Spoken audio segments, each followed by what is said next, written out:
pulled over, searched without cause, and humiliated, but when her husband arrived, the real confrontation began. Angela Hayes adjusted the rearview mirror of her silver sedan, the hum of the highway fading as she turned onto a quieter road in suburban Dallas. The evening air felt heavy, and her sequin gown shimmered faintly in the dim streetlights. Just released from a local fundraiser, her night had spent supporting a favorite community center whose cause she believes in so fully. Angela takes pride in this work but has been itching for the long car ride home all night, longingly anticipating quality time with family. Her husband, Malcolm Hayes, newly announced police commissioner for Dallas County, buzzed an incoming call into her phone now resting on her passenger seat as she smiled ever so slightly at the ring. "Be home soon," she muttered, choosing not to answer the phone. Next thing she knew was the red and blue flashing in her rearview mirror, a police car. Angela furrowed her brows as she slowed her car down and pulled over to the side of the road. Her brain was racing to find a reason. She wasn't speeding, she hadn't rolled through any stop signs, she wasn't on her cell at the time. Maybe it is just a random stop, Angela thought, and rolled down the window as he approached. Tall, with an expression that might have been sculpted from stone, the man didn't say a word that wasn't required. "License and registration," he said briskly. Angela handed over both without a fuss. "Evening, officer. May I ask why I'm being pulled over?" The man shot a glance at her license and then back up at her, his tone was clipped. "We got a call about a vehicle matching this description involved in suspicious activity in the area." Angela's heart skipped a beat. "Suspicious activity," she repeated, her voice steady despite the unease creeping in. "Step out of the car, ma'am," the officer said, ignoring her question. Angela hesitated. "Excuse me, I'm not sure I understand." "Step out of the car." "Now," he interrupted, his tone firmer. Another cruiser pulled in behind the first, and two more officers jumped out, the beams of their flashlights penetrating the darkness. Angela's fingers trembled with her seatbelt unbuckling, and then she opened her door. Her hands were extended in plain sight, just like her husband had instructed her. "I'm complying," she said, keeping her voice calm but firm, "but I'd like to know why I'm being treated this way." Her calm demeanor seemed to agitate the officers further.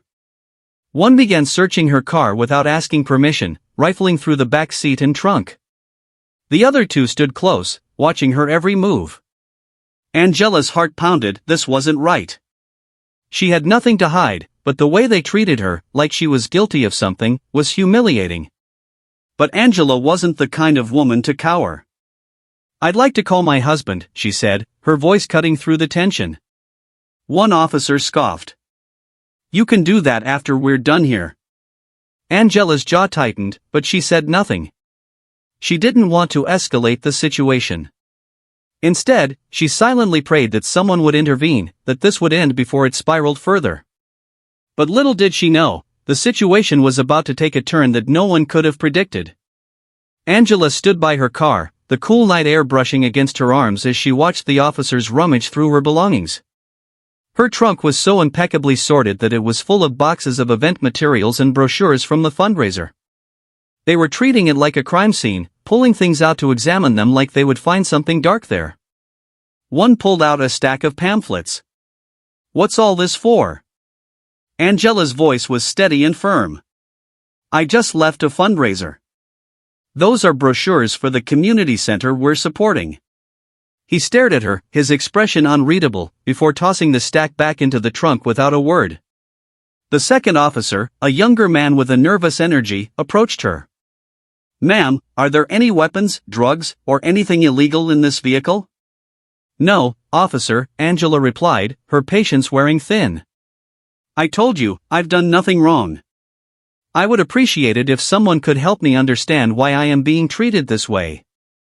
Her calmness seemed to infuriate them even more. "We are just doing our job," the older officer barked while slamming the trunk. Angela looked over at her phone, which was still sitting on the passenger seat, beeping again from another call from Malcolm. "Could I please get my phone now so I can call my husband?" The officers exchanged glances. "No sudden movements," one of them said, as if she were a threat.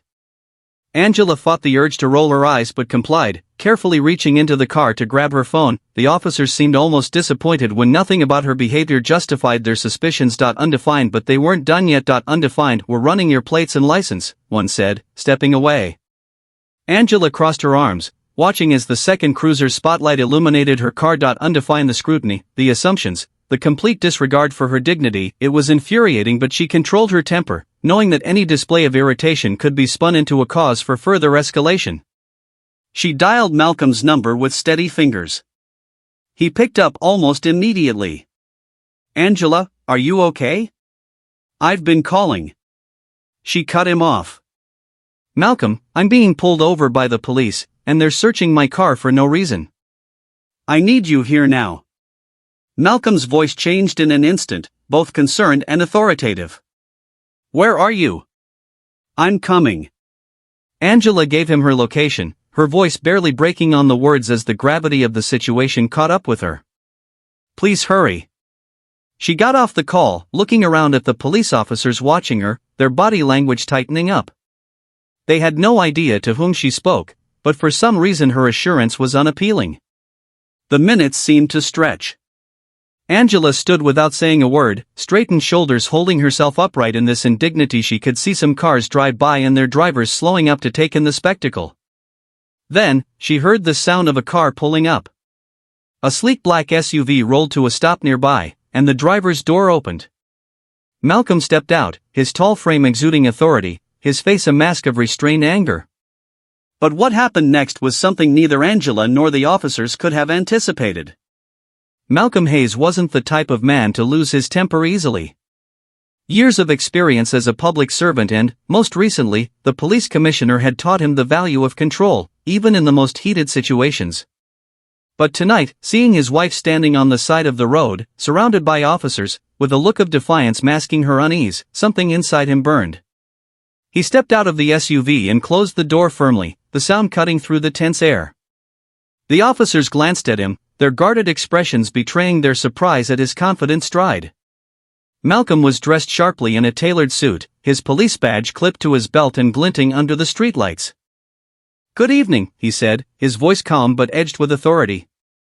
"I'm Malcolm Hayes, Dallas County Police Commissioner. Someone want to explain to me why my wife is being detained and her vehicle searched without cause?" The older officer, clearly the one in charge, straightened his posture but didn't quite meet Malcolm's eyes. "Sir, we're conducting an investigation. We received a report of suspicious activity involving a car matching this description." Malcolm's jaw tightened. Suspicious activity? In a sedan driven by a well-dressed woman coming from a charity event? You do realize you're speaking to Angela Hayes, my wife. The younger officer shifted uncomfortably, glancing at his partner. The older officer cleared his throat. "We weren't aware of her identity, sir. We were just following protocol." "Protocol?" Malcolm repeated, his voice rising slightly. "Since when does protocol involve searching someone's car without their consent or probable cause? Did she give you permission to do this?" Silence. "That's what I thought," Malcolm said, stepping closer. He was incredibly imposing, and the force in the room was palpable. Bystanders had begun to gather, some holding up their phones to record. The red and blue flashing lights of the police painted the scene with an unsettling hue. Angela finally spoke, her voice steady.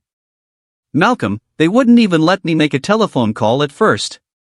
They've been treating me like a suspect since they first pulled me over." Malcolm gazed at her for a fleeting moment before his expression seemed to harden once again, as he turned to face the officers. "Do you have any idea what kind of liability you're exposing this department to?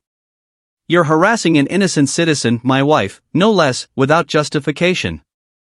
This isn't just unprofessional, it's unacceptable." One of the officers, clearly feeling stammering, "We were just doing our job, sir." "We didn't mean," the officer faltered, but Malcolm cut him off, his tone sharp. "You didn't mean? Your actions speak otherwise. And those cameras," he motioned toward the crowd growing in size to record the action, "will make sure this can't be spun later. You're going to explain yourselves right here, right now.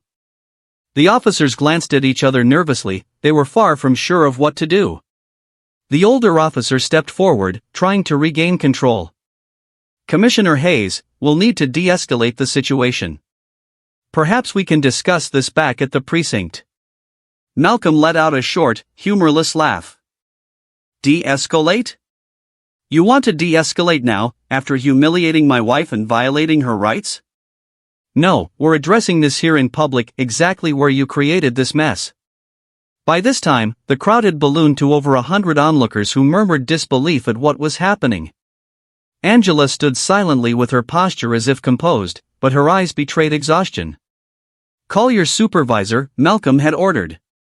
The older officer hesitated before finally reaching for his radio, full of reluctant compliance.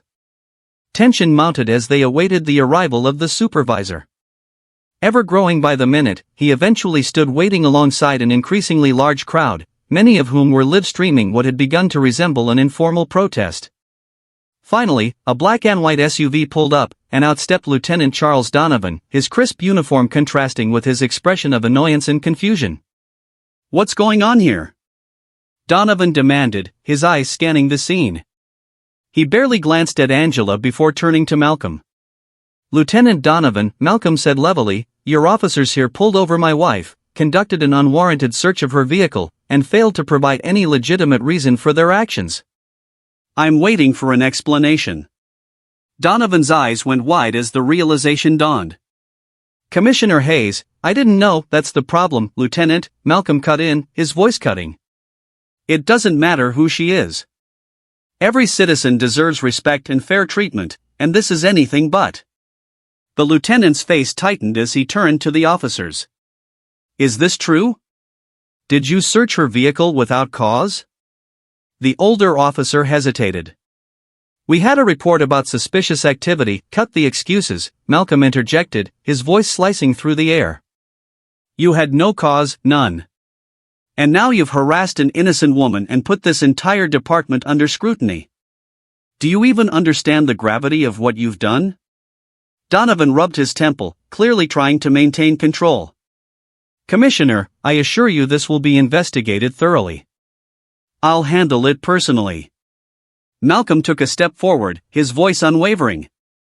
"This isn't just about an investigation. It's about accountability. You don't get to sweep this under the rug, not this time." The crowd murmured in agreement, their phones capturing every word. Malcolm turned to the bystanders and raised his voice.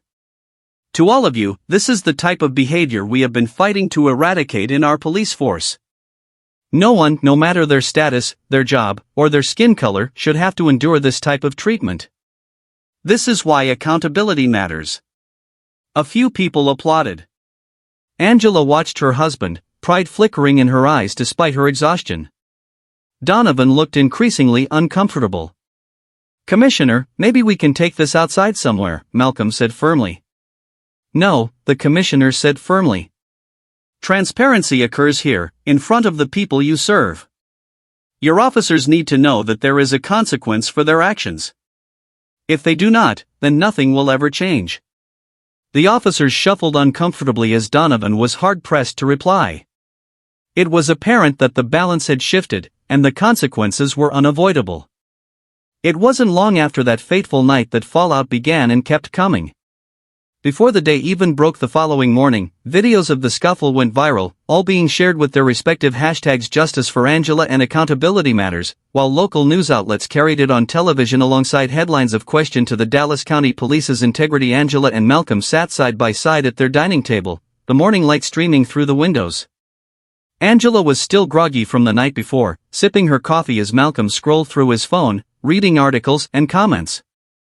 "They're calling it the Hayes incident," Malcolm said, his tone heavy. "I knew it would draw attention, but this... It's bigger than I think I expected," Angela said, setting her cup down and looking at him. "It's not about us, Malcolm. It's about what this represents. How many people go through this every day and don't have the platform we do? They deserve justice too." Malcolm nodded and continued looking somber. "I've spent my entire career trying to root out this kind of behavior, and now it's clear there's so much more to do. Later that day, an emergency press conference was held. Malcolm stood at the podium, flanked by Angela and other members of the department's leadership team. His voice was calm but resolute as he addressed the crowd of reporters and community members. "What happened last night was unacceptable," he began. "The actions of those officers were not just a violation of policy but a betrayal of the trust that this community places in its police force. I want to be clear, this is not who we are, and this is not who we will be." He paused, letting his words sink in. "There will be a full and transparent investigation into the incident. The officers involved have been placed on administrative leave effective immediately. But this isn't just about disciplinary action, it's about systemic change. We need to ask ourselves why incidents like this continue to happen and what we, as leaders and as a society, are going to do about it." The crowd erupted in applause, but Malcolm's face remained serious. He turned to Angela, who stepped forward to share her experience. "When I was stopped last night," Angela started, her voice calm, "I felt powerless. I did everything right, followed every instruction, but it didn't matter. I wasn't seen as a person, I was seen as a problem to be dealt with. And I know I'm not alone in feeling that way." She paused, taking a deep breath before continuing. "But I also know that change is possible. It starts with accountability, with people speaking out, and with leaders like my husband who are willing to challenge the system from within. We have to do better for everyone." In the days that followed, the department launched new training initiatives focused on de-escalation and implicit bias. A citizens' advisory board was formed to ensure transparency and accountability. Malcolm personally went to the community leaders, promising to rebuild trust and make the changes that were long overdue. The officers involved in the incident faced disciplinary action, and one chose to resign. Their actions were a stark reminder of how deep systemic issues ran but also how necessary it was to confront them head-on. For Angela, that meant becoming a voice for justice, using the platform she'd been given to amplify the voices of those who couldn't speak for themselves. She often spoke about her own story not in anger but in hope. "It's not just about what happened to me," she'd say. "It's about what we do to make sure it doesn't happen to anyone else." Ultimately, the Hayes family took a moment of injustice and made it a catalyst for change. It wasn't easy, and the road ahead was long, but they faced it together with courage, conviction, and an unwavering belief that a better world was possible. And that is exactly what we all should take away from this lesson: self-accountability and the guts to do what is right, uncomfortable or not. So ask yourself, what do you, yes you, do to make a difference? Today, in this moment. Speak up. Push for change. Every voice matters.